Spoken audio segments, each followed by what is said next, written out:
Hai guys, apa kabar kalian semua? Gak kerasa kita ketemu di tempat Hari Raya Idul Adha. Oh iya, gue mau mewakili tim gue mengucapkan banyak terima kasih atas support kalian. Semoga kedepannya gue bisa aktif lagi. Selamat Hari Idul Adha juga buat kalian. Oh iya, kalian udah siap korban belum? Pesan gue, asal jangan korban perasaan aja ya. Nih, ngomongin soal Idul Adha, gue dapet cerita nih yang dialami oleh Pak Samsul di tahun 80-an. Jadi Pak Samsul ini baru pindah rumah, dan rumahnya itu tepatnya horor banget guys. Oke, sebelum lanjut jangan lupa subscribe dulu ya.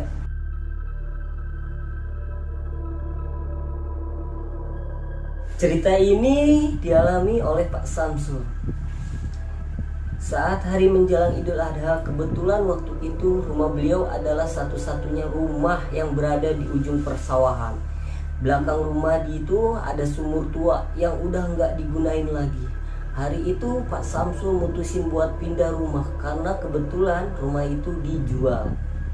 Dengan harga yang murah, Pak Samsul sama sekali nggak kepikiran kalau bakal dapat kejadian horor. Beliau selalu positif thinking. Pak Samsul sendiri saat itu berusia 30 tahun. Beliau pindah ke sana dengan istri dan anak semata wayangnya. Rizky sebagai kepala tangga yang baik, Pak Samsul menyaksikan keduanya karena anak dan istri ragu untuk menempati rumah itu. Setelah berhasil meyakinkan mereka, akhirnya Pak Samsul dan keluarga pindah rumah. Hawa di rumah itu tentu sangat berbeda dengan kebanyakan rumah biasanya. Di sana meski siang hawanya sangat dingin. Ya mungkin karena letaknya di area persawahan. Alasan rumah itu menjadi pilihan Pak Samsul karena selain harganya murah, di sana juga nyaman.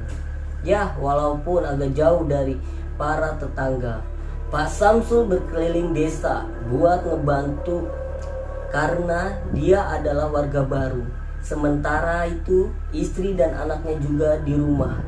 Waktu itu Pak Samsul ngebantu nyiapin keperluan warga karena di sana masih jarang dan jarak cukup jauh untuk menempatkan waktu yang lama. Pak Samsul berangkat siang, belum juga pulang meski udah larut malam. Sore itu saat asik memasak, Bu Siti tiba-tiba nyium bau aneh. Baunya seperti wangi pandan. Bau apa nih? Bu Siti berusaha mengabaikan itu. Namun itu makin lama makin menyengat. Bu Siti sadar bau itu berasal dari sumur tua gak jauh di belakang rumahnya. Kok aneh ya, bau pandan dari sumur.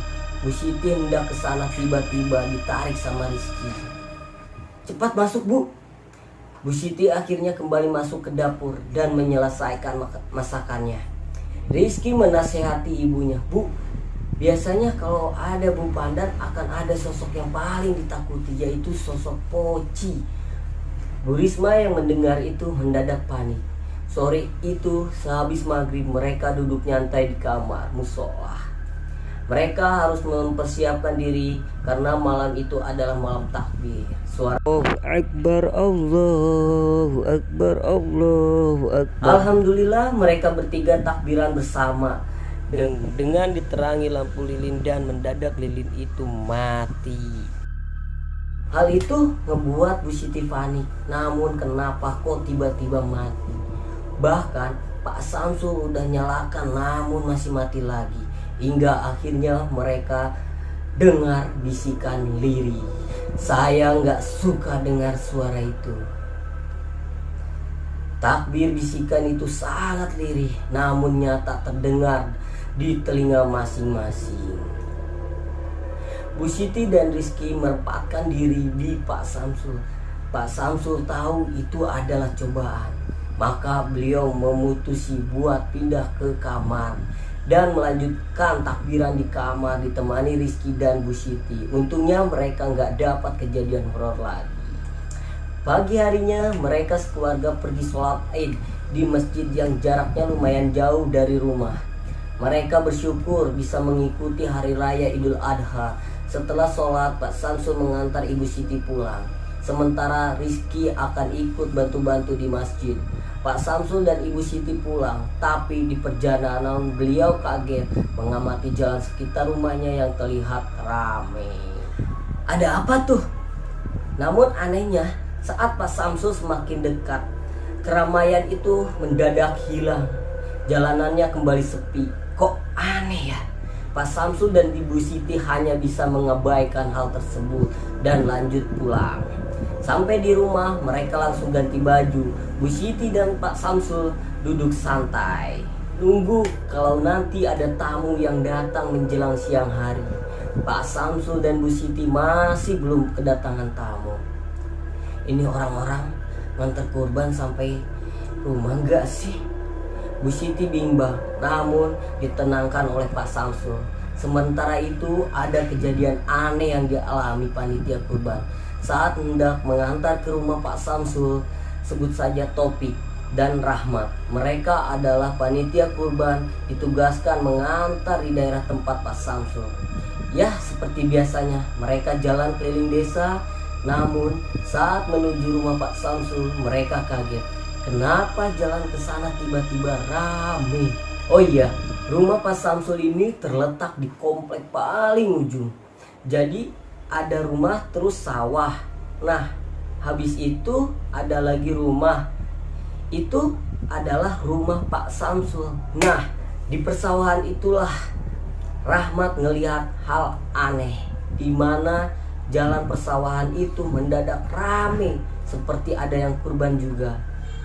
Namun saat mereka berdua jalan semakin dekat, justru keramaian itu seperti ngejauh. Lah, kok aneh? Mereka akhirnya sampai di rumah Pak Samsul dan langsung ngasih jatahnya. Makasih ya.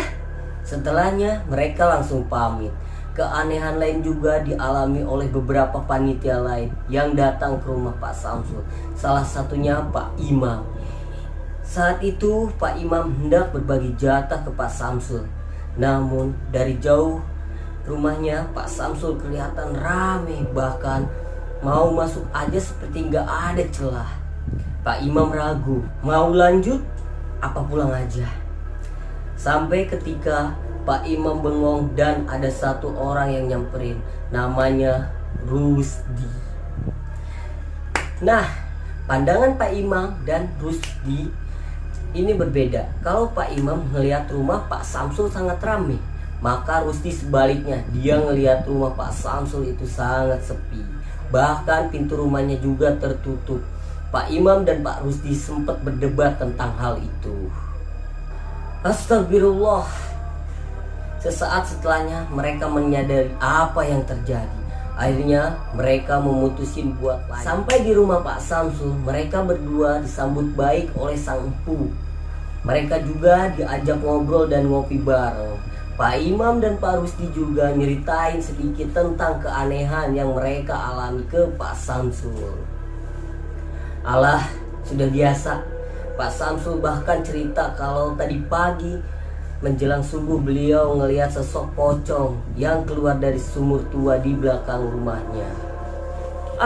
Ya mungkin sosok itu yang meneror keluarganya Pak Samsul. Pak Samsul juga sering mencium aroma panda dan melati ketika malam hari. Bahkan Pak Samsul minta Rizky untuk tidur satu kamar dengannya. Lah, kok bisa segitu besarnya? Apa yang terjadi? Keanehan lainnya yang dirasakan Pak Samsul adalah saat daging kurban yang dimasak siang tadi mendadak hilang.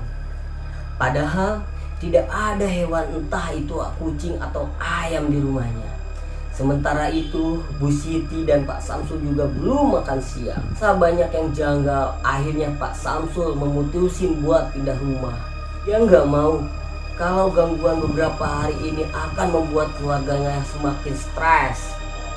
Pernah suatu malam saat Pak Samsul terbangun, dia mendengar suara orang yang nyapu di sebelah rumah. Karena Pak Samsul penasaran, dia akhirnya mengintip lewat jendela.